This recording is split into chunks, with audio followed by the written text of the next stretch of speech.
Hello, Perry Peacock with Wilderness Innovation. A lot of you are probably familiar with our Prusic loops made out of Dyneema twine.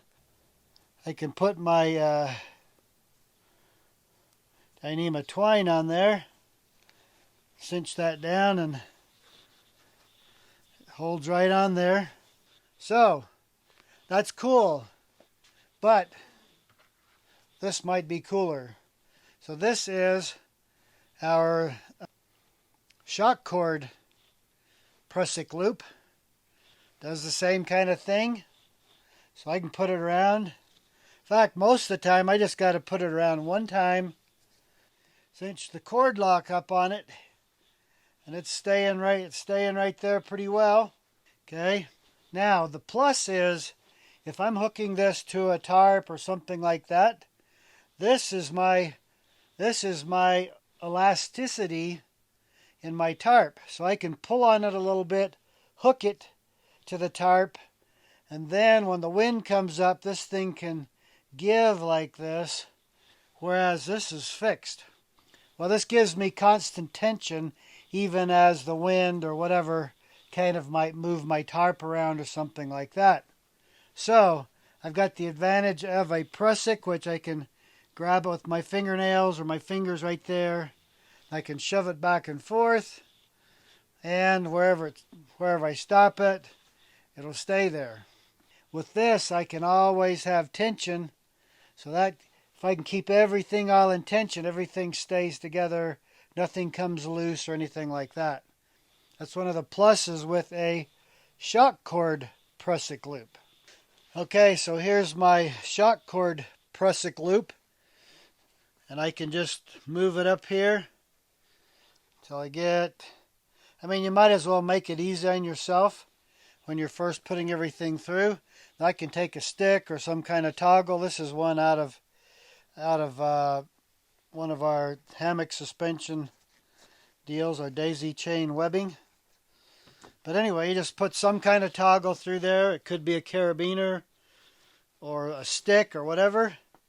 Then I've already got the other end. Like this. So now I can just pull back on this and snug it up. And I want to put just a little bit of tension on there. That way when the wind comes or whatever, this thing can move back and forth and always still be under tension. So that's the big plus of the Shock Cord Prussic Loop, is I have the Prussic Loop and the shock cording built in. Okay, now this is what I like when I'm working with our Storm Shield hammock cover. Is it has the Storm Shield has a D-ring on each end like this. I can put my ridge line through the D-ring, which keeps this positioned on top of the ridge line. So then I got my Shock Cord Prussic Loop here. And I like to take, if I'm using a carabiner, I don't need to use a carabiner. I can use anything, or I could use a tiny carabiner. It doesn't really matter. I like to use a little bigger one like this with the Storm Shield because I'm up inside of there laying in my hammock. And I like something a little bigger so I don't have to fumble around trying to find my carabiner or whatever I'm hooking up with. So I like to use something a little bigger just for that reason. So what I'd like to do is I clip it on there so it's hanging on the ridge line, and then drop the shock cord loop through the gate, and then I can just pull back wherever I need to be. Okay, and then when I want to clip in, I just come up here, clip in. Now I'm there.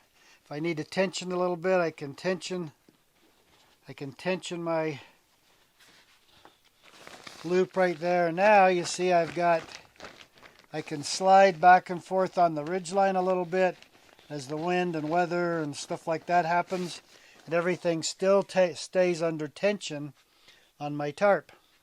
And then one of the nice pluses obviously is that if I need to move my tarp back or forth a little bit to make it position over my hammock or whatever, I'm always using hammock, so I say hammock, but you could be on the ground or whatever. Anyway, if I need to move it back and forth, of course I can just grab the prusik on the outside end, squeeze it with my fingers. I can pull it like that and loosen it up. I can take this other one and push on it like that to give some tension. And now I can adjust this thing back and forth very easily. And I've still got everything right in place just like I need to. So all I've got to do to use this thing in the simplest fashion is just go through there one time, squeeze those guys together right there, and just kind of pull up on them to kind of dress that down a little. All right, so you just position your cord lock, just squeeze it up tight against there. And just like that, most all the time, that's all I need right there. That's it.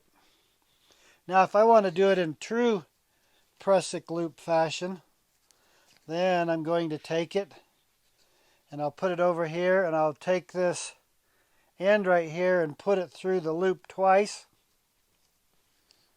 And then we start taking out the slack, and we just got to move our cord around a little bit, just like you'd normally do when you're doing any kind of a regular Prusic loop. And you get all these guys here squeezed together.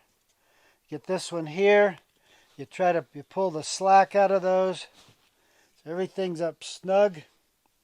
Then we just run our cord lock up there like that, and we're in place.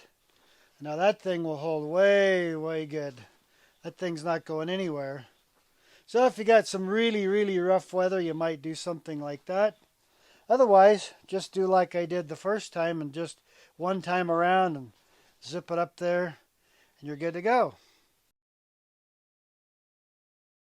So that is our Shock Cord Prussic Loop. It's on our website under cordage. And notice this is on the Amsteel blue Dyneema line, which is much slipperier than other line you might use for a ridge line. But I just wanted to demonstrate it on the slippery line, that it bites in really good and holds real well, even on that. So I thought I've been using this for a while, and I really like doing this, and especially since recently I started using this with the storm shield and clipping it, sliding it, to hold the storm shield in place under tension on a ridge line. This is so slick. I love it for that, and it holds tension all the time. Just really works well. So I thought, well, maybe other people like it too. So you can buy these on our website. You can buy them individually on there, however many you want.